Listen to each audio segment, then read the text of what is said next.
ઈશ્વરને શોધવો છે. કેટલા લોકોએ શોધ્યા ઈશ્વરને? બોલો.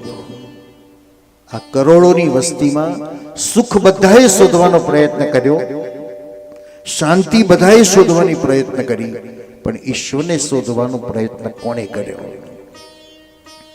તો વેડે ગણા એટલા માણસ તો કર્યો.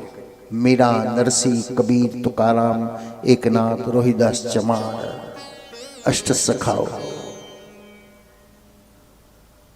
બાકી આપણે બધાએ સુખ ભોગવવાનો પ્રયત્ન કર્યો. સુખ ક્યાં મળે, સુખ ક્યાં મળે? અને સુખ કોઈને મળતું નથી.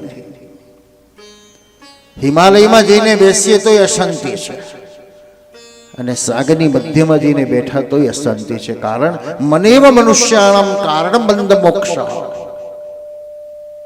આપણે બધા મનથી ગુલામ છે.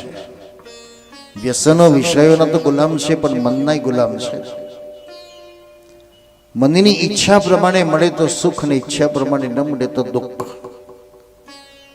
પણ મનના બાદશાહ બની જાઓ. મિલા તો સહી, ન મિલા તો भी सही, मैं मेरी मन की मस्ती क्यों घुमा दूं. કરોડો રૂપિયા છે,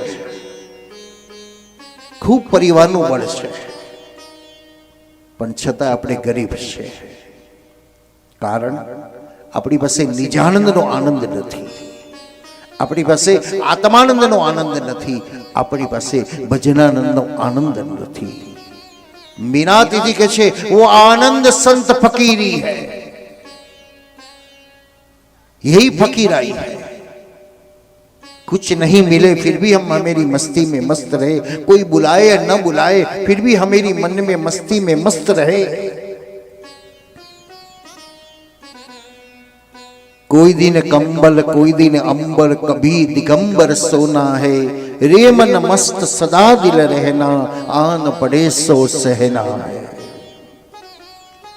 ये निजानंद की अनुभूति है, ये भजनानंद की अनुभूति है, ये आत्मानंद की अनुभूति है. शोधो. एकला बैठा बैठा तमने आनंद आवे तो मानवनु तमने आत्मानंद प्राप्त थयो.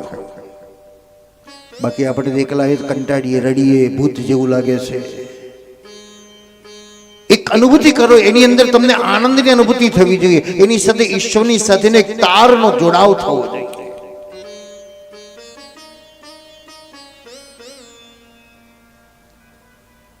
ત્યાં ભજનાનંદની અનુભૂતિ થવી જોઈએ, ત્યાં આત્માનંદની અનુભૂતિ થવી જોઈએ.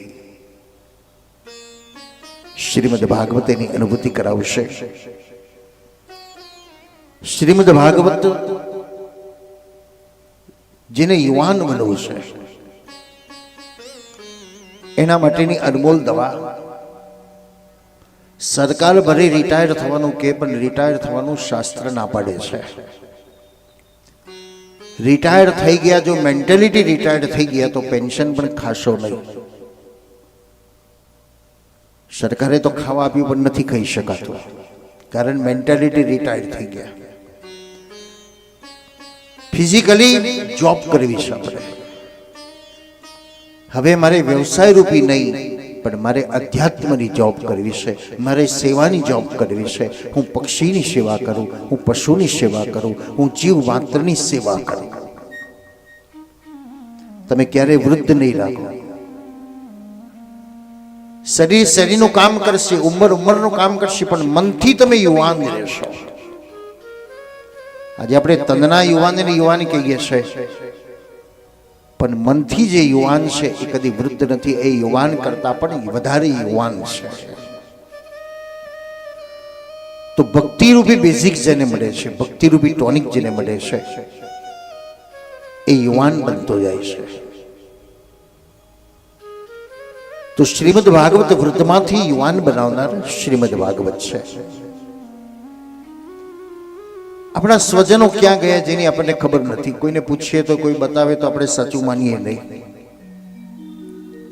પણ શ્રીમદ ભાગવત એમ કે છે મારા માધ્યમથી એ જ્યાં હોય ત્યાંથી સારી ગતિ તરફ, સારા રસ્તા તરફ હું એને વાળી દઉં છું. એક ગાઈડલાઈન બને છે.